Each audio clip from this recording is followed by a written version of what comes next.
သဒုက္ခလူလောကမှာအစဉ်ပြေတဲ့အခါမှာချမ်းသာလို့အစဉ်ပြေတဲ့အခါမှာဆင်းရဲဒုက္ခအကြက်တဲတွေတွေ့အဲ့လိုတွေ့လာတဲ့အခါမှာလည်းပဲ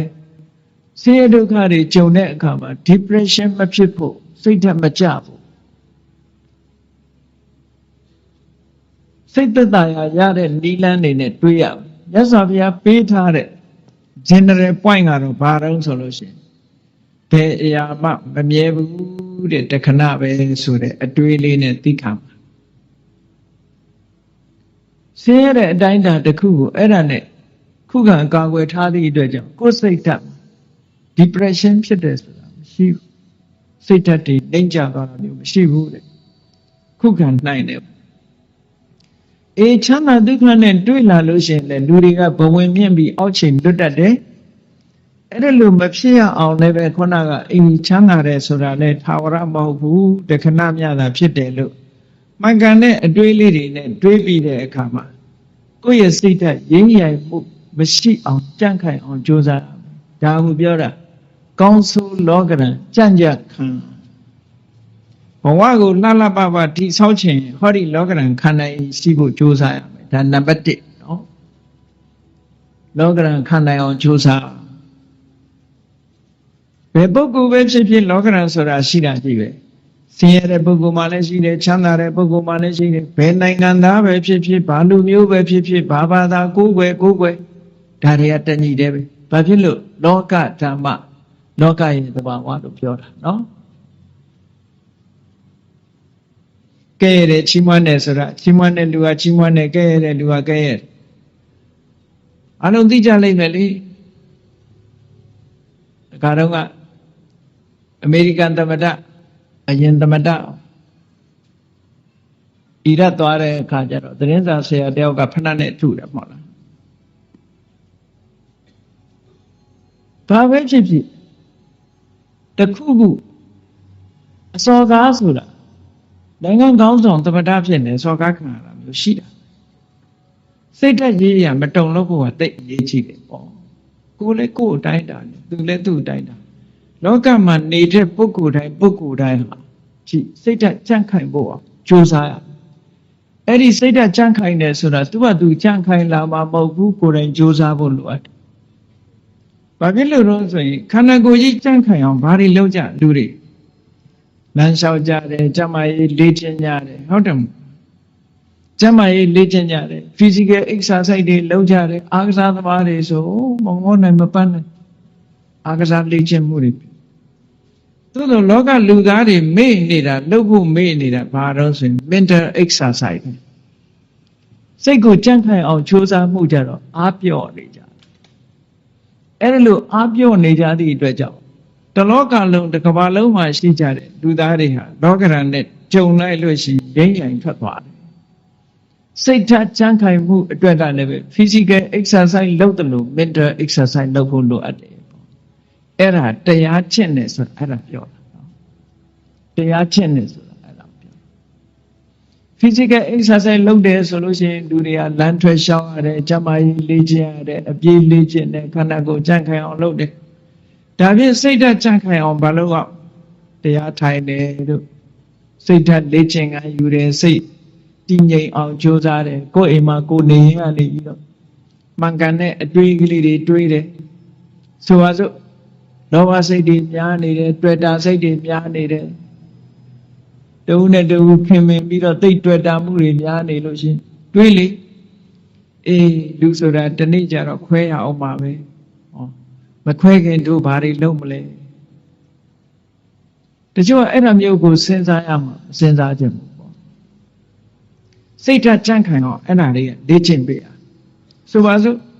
နုပြိုနေတဲ့အရွယ်ရှိတဲ့ပုဂ္ဂိုလ်တွေကစဉ်းစားရမှာပါဇရာတံမောမိဇရံအနတ္တိတောငါမှအိုခြင်းသဘောရှိတယ်အိုတဲ့သဘာဝငါမှရှိနေတဲ့အိုခြင်းတရားကိုငါမလွန်မြောက်နိုင်သေးဘူးဒီဟာစိတ်ဓာတ်ကြန့်ခိုင်အောင်လေ့ကျင့်မှုတစ်ခုပဲတချို့အဲ့ဒါတွေတွေးရင်စိတ်ပြည့်စရာကြီးလို့ထင်တယ်မဟုတ်ဘူးစိတ်ပြည့်စရာတွေးတာမဟုတ်ဘူးသဘာဝအမှန်ကိုသိအောင်ကြိုးစားစိတ်ဓာတ်ဆိုတာသဘာဝအမှန်ကိုသိမှဒီထက် ရင့်ကျက်လာဗျာဒိတံမောမိဗျာဒေနတိတောအေးငါခန္ဓာကိုယ်ကြီးကနာရတဲ့သဘောရှိတယ်နာခြင်းတရားကိုငါမလွန်မြောက်နိုင်သေးဘူးတွေးပါဆင်ញင်စဉ်းစားပေးပါ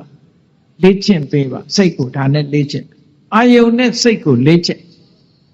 ကောင်းတဲ့အာယုန်နဲ့စိတ်ကိုလေ့ကျင့်တာခေါ်တယ်မရဏဓမ္မောမိမရဏနာတိတောလူတိုင်းဟာသိခြင်းသဘောရှိတယ်ငါလည်းပဲသိခြင်းသဘောရှိတယ်သိခြင်းတရားကိုငါမလွန်မြောက်နိုင်ဘူးလေ့ကျင့်ပေးပါလေ့ကျင့်ပေးသည့်အတွက်ကြောင့်ဟောတန်ရောစဉ်တွေ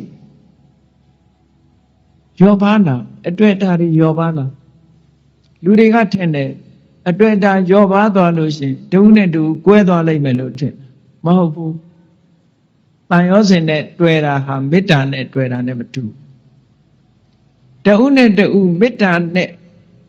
ကုညီဆောင်းလျှောက်တာကမှပိုးခိုင်တာတန်ရောစဉ်ကမခိုင်ဘူးတန်ရောစဉ်ဆိုတာကိုယ်အလိုချလေးဖြစ်နေတုန်းနဲ့တန်ရောစဉ်ကိုယ်စိတ်တိုင်းမကြတော့ဘူးဆိုတာနဲ့တပြိုင်နက်တန်ရောစဉ်မရှိတော့တဏှာရဲ့သဘောကကိုယ်ကောင်းစားဖို့ပဲရှိတယ်ဆိုတော့သားသမီးတွေကိုမိဘတွေကချစ်တယ်နဲ့ပြောကြတယ်သားသမီးချစ်တာလားကိုကိုချစ်တာလားသေချာဆန်းစစ်ကြည့်အများကတော့ဖြေလိုက်မယ်သားချစ်တယ်သမီးချစ်တယ်ပေါ့ဒါဖြင့်အဲ့ဒီသားသမီးကိုဘာကြောင့်ချစ်နေတာတုံးလို့မေးလိုက်လို့ရှိရင်ဒီသားသမီးလေးကိုကြည့်ပြီးတော့ကိုယ်စိတ်ထဲမှာစိတ်ချမ်းသာနေတယ်အာကိုနေတယ်ယုံကြည်နေတယ်ငါတက်ကြည့်ရင်ငါသားလေးကငါဆောင်းရှောက်မှာပဲငါသမီးကငါဆောင်းရှောက်မှာပဲဟောအာကိုမှုတွေတွေ့တာမှုတွေအဲ့ဒီလိုမျောလင်းချက်ကလေးတွေနဲ့ထင်အဲ့ဒီသားသမီးကကိုယ်ဒုက္ခပေးလာပြီဆိုရင်မိဘတွေမလုပ်ကြတော့အိမ်ကနေနှင်ချပြီးအမွေပြတ်ကြော်ညာကြတယ်မဟုတ်လားအဲ့ဒါဖြင့်အဲ့ဒီသားသမီးကိုချစ်တယ်ဆိုတာဘာကိုချစ်တာတော့လို့မေးလို့ရှိရင်ကိုယ့်ရဲ့ပျော်ရွှင်မှုကိုဖျက်ဆီးလာပြီးကိုယ့်ရဲ့ဘဝကိုထိခိုက်လာပြီးဆိုလို့ရှိရင်အဲ့သားသမီးမချစ်တော့အဲ့ဒါကိုကြည့်မယ်ဆိုရင်မိဘတွေကတကယ်ချစ်တယ်ဘာကိုချစ်တာတော့ဆိုကိုယ့်ဘဝကိုချစ်တာပဲကိုယ့်ဘဝကိုထိပါလာပြီးနှောင့်ယှက်လာပြီးဆိုရင်လက်မခံတော့ဘူးလေချစ်လာပါတယ်ဆိုတော့ဇနီးမောင်နှံတွေ divorce လုပ်ကြတယ်၊ကွာရှင်းကြတယ်။ဘာဖြစ်လို့ပြောကြတဲ့အခါမှာစိတ်သဘောထားချင်းမတိုက်ဆိုင်လို့ဆိုလိုတာကသူ့စီကကိုပျော်ရွှင်မှုမရဘူးကိုယ့်စီကသူပျော်ရွှင်မှုမရဘူးကိုယ့်ရဲ့ပျော်ရွှင်မှုတွေဆုံးရှုံးကြတယ်အဲ့ဒီဆုံးရှုံးတာကိုမကြိုက်တာပဲမှန်တကယ်အနိတ္တရာကိုလိုက်ရှာကြည့်လို့ရှိရင်မြတ်စွာဘုရားကဒါကြောင့်မို့ဟောတာအတ္တသမံပေမန္တ္တိကိုချစ်တာလောက်တခြားကိုအချစ်နဲ့တူတဲ့အချစ်ဆိုတာမရှိဘူးလို့ဒီလိုပြောတာဒါတကယ်ကိုအစစ်အမှန်ဟောဒါကြောင့်မို့လို့မေတ္တာဆိုတာကတော့အဲ့ဒါမျိုးမဟုတ်တဏှာကရယူလို့တယ်ခံစားလို့တယ်ဒါတဏှာချစ်မေတ္တာချစ်ဆိုတာကအဲ့ဒါမျိုးမဟုတ်ဘူးသူများအတွက်ပေးဆက်ချစ်မေတ္တာချစ်သူများအတွက်ပေးဆက်တယ်တဏှာကကိုယ့်အတွက်မေတ္တာကသူ့အတွက်လှုပ်တာကပို့ပြီးတော့ခိုင်မြဲတယ်ဘာဖြစ်လို့တော့ဆိုစဉ်းစားရတယ်သူ့အတွက်စဉ်းစားတာကိုယ့်အတွက်မစဉ်းစားဘူးကိုယ်တစ်ဖက်ကလည်းမေတ္တာနဲ့ဆိုရင်သူ့အတွက်စဉ်းစားတယ်ကိုယ့်အတွက်မစဉ်းစားဘူးအဲ့ဒီတော့သူ့အတွက်ဆင်ပြေးနေလို့ရှိရင်ဟောမကွဲမကွာဖြစ်တာပေါ့ဟိုလူကလည်းငါအတွက်စဉ်းစားတယ်ဟိုလူကလည်းငါအတွက်စဉ်းစားတယ်နှစ်ဦးကိုယ့်အတွက်ကြီးပဲစဉ်းစားတယ်လိုဘဖြစ်နေတဲ့အချိန်မှာတော့ကိုယ့်အတွက်ဖြစ်နေချင်တတ်တယ်ကိုယ့်အတွက်မဖြစ်တာနဲ့တပြိုင်တည်းခွဲကြရောအဲ့တော့မေတ္တာချစ်နဲ့တဏှာချစ်တခြားနည်းနဲ့ပြောမယ်ဆိုလို့ရှိရင်မေတ္တာချစ်ကအေးမြပြီးတော့တဏှာချစ်ကပူလောင်နေတဏှာရဲ့နောက်ွယ်မှာဘာတွေလာလို့ဆိုတောကဆိုတာရောက်လာဆိုရင်ဓာတွေပူဆွေးတာတွေဒါတွေဖြစ်လာမေတ္တာရဲ့နောက်ွယ်မှာဒါတွေလုံးဝမရှိဘူးအေးချမ်းနဲ့တည်ငြိမ်နဲ့ဆိုတာတွေဖြစ်တယ်ဒါကြောင့်မို့မေတ္တာနှလုံးသားနဲ့ချစ်နိုင်အောင်ကြိုးစားအဲ့ဒါပို့ပြီးတော့ခိုင်မြဲတယ်စိတ်ဓာတ်ကြံ့ခိုင်မှုနဲ့ပတ်သက်ပြီးတော့ဒါကိုမြတ်စွာဘုရားလောကဓာတ်နဲ့ကျုံလာပြီဆိုလို့ရှိရင်ကြံ့ခံနိုင်အောင်လေ့ကျင့်ရစိတ်ဓာတ်ကိုလေ့ကျင့်ပြရမယ် လေ့ကျင့်တယ်ဆိုတဲ့နေရာမှာဘာနဲ့လေ့ကျင့်သမထကျင့်စဉ်တစ်ခုကိုကျင့်တာလဲဒါလေ့ကျင့်တာပဲဝိပဿနာကျင့်စဉ်တစ်ခုကိုကျင့်တာလဲလေ့ကျင့်တာပဲအဓိကကတော့ wise attention လို့ဆိုတယ်မှန်မှန်ကန်ကန်စဉ်းစားတတ်မှုပါယောနိသောမနတိကာရလို့ခေါ်တယ်မှန်မှန်ကန်ကန်စဉ်းစားတယ်ဆိုတာဘာတော့ဆိုရင်အဆိုးဘက်ကမကြည့်ဘူးကောင်းဘက်ကကြည့်အကုသိုလ်ဖြစ်အောင်မကြည့်ဘူးကုသိုလ်ဖြစ်အောင်ကြည့်တယ်ကောင်းဘက်ကတွေးတယ်အရာရာမှာအကုန်လုံးအကောင်းဘက်ကတွေးရမှာလားလို့ဆိုဒီလိုတော့မဟုတ်ပါဘူးမှန်ကန်တဲ့ဘက်ကအကောင်းဘက်ကစဉ်းစားနိုင်တတ်ရအဆိုးဘက်ကကြီးကြည့်လို့ရှိရင်အဆိုးဆိုတာအပြစ်ကိုကြည့်တဲ့အခါမှာအရာရာမှာအမှန်ကိုကြည့်ဖို့လိုအပ်တယ်ပေါ့ဆိုပါစို့လူတယောက်ပေါ်မှာကိုယ်ကဒေါသဖြစ်တယ်ဒေါသဖြစ်တယ်ဆိုတာ तू ဘာအတွေးနဲ့ तू ဒေါသဖြစ်တယ်လဲလို့ဆိုရင်အေးဒီကောင်ငါ့ကိုစော်ကားတယ်တက်စော်ကားတာပဲဆိုတဲ့အဲ့ဒီအတွေးတွေနဲ့တွေးလိုက်မယ်ဆိုလို့ရှိရင်ဒေါသဖြစ်လာမှာအဲ့ဒီအတွေးမဟုတ်ဘဲနဲ့ပြောင်းပြီးတော့တွေးလိုက်တယ်အေး तू ဆဲတာ तू ဆိုးတာငါကပ်ပါတာမဟုတ်ဘူးငါနဲ့မဆိုင်ဘူး तू ဆိုး तू ခံလိုက်မယ်ငါမပတ်သက်ဘူးလို့ဆိုရင်သူ့ဘောမှာဒေါသမထွက်ပြန်အတွေးလေးကဒီနားလေးတင်ပဲကပ်ပြီးတော့ခွင့်လွတ်တတ်တဲ့အတွေးဆိုတာလည်းရှိလူတွေက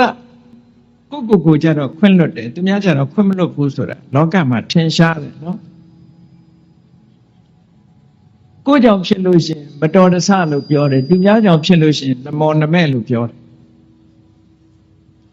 တကယ်ကိုအဲ့ဒါလို့ဖြစ်နော်သူများကြောင့်တစုံတစ်ခုဖြစ်သွားရင်ဟာဒီလူကနမောနမဲ့နေလို့ဖြစ်ကိုကြောင့်ဖြစ်ရင်တော့မတော်တဆသူများကြောင့်လည်းမတော်တဆလို့တွေးလိုက်ရင်ဒေါသမဖြစ်တော့ဘူးအော်မတော်တဆဖြစ်ရှာတာပဲနော်ဓာတ်စိတ်ဓာတ်ရဲ့ကြိုက်ခံမှုတွေပဲကိုယ်ကိုလေ့ကျင့်ပေးရမှာပြောတယ်သူများပေါ်မှာအပြစ်နေမြင်နေသေးတဲ့များကာလပတ်လို့မေတ္တာဆိုတာသက်ဝင်နိုင်ဖို့မဖြစ်ဘူး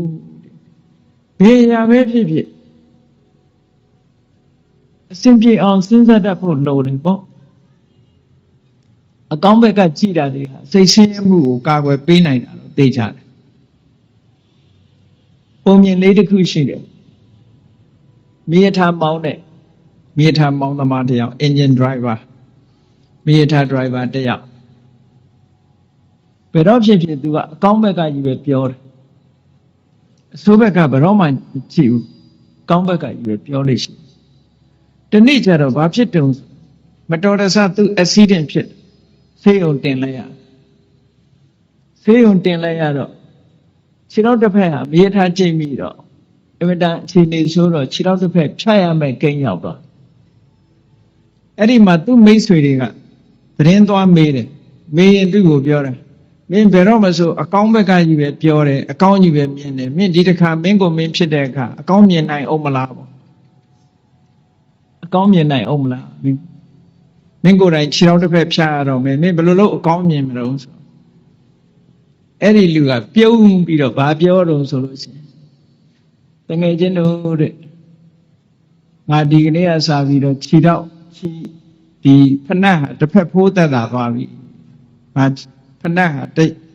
နှစ်ခုမဝယ်ရတော့ဘူးတစ်ခုပဲဝယ်ရတော့အကောင်းဘက်ကနေကြည့်ပြောတယ်နော်ဖဏတ်တရံထဲမှာတစ်ဖက်စာပဲငါဝယ်ရတော့မယ်ဆိုတစ်ဖက်ဖိုးငါသက်တာသွားပြီလို့ပြောတယ်ခြေထောက်ဖြတ်ရလို့ဖြစ်ရနေခြင်းဆိုတဲ့အတွေးကိုမတွေးဘူးအေးဖဏတ်တစ်ဖက်ဖိုးသက်တာသွားပြီအကောင်းဘက်ကမြင်တာတချို့နေရာမှာ wise attention ဆိုတာအဲ့ဒါမျိုးကိုပြောတာတစုံတစ်ခုဖြစ်လာလို့ရှိရင်စိတ်ဆင်းရဲနေမဲ့အစားအကောင်းဘက်ကလှည့်တွေးပြီးတော့လှုပ်တဲ့လှုပ်ထိုက်တာလှုပ်ရဒါပြောတာနော်လှုပ်တဲ့လှုပ်ထိုက်တာစိတ်ပူပန်တာနဲ့လှုပ်တဲ့လှုပ်ထိုက်တာဆိုတာနဲ့တခြားစီတချို့ကမကောင်းတာဖြစ်ပြီဆိုလို့ရှိရင်စိတ်ထဲကပူပန်ပြီးတော့ဘာလို့မှမသိညာလို့မှမသိစိတ်တွေဆင်းရဲပြီးတော့အဲ့ဒါလိုနေတယ်အဲ့ဒါလိုမဟုတ်ဒါအဖြေမဟုတ်ဘူး အဖြေမဟုတ်ဘူးစိတ်ပူပန်နေမဲ့အစားပူပန်မှုကိုလျှော့ချပြီးတော့ဘာလို့သင့်တယ်ဆိုတာကိုစဉ်းစားဖို့ပဲလိုအပ်တယ်ဟောလားစိတ်ရင်စွမ်းရည်တွေကိုဒီလိုလေ့ကျင့်ပြရမယ်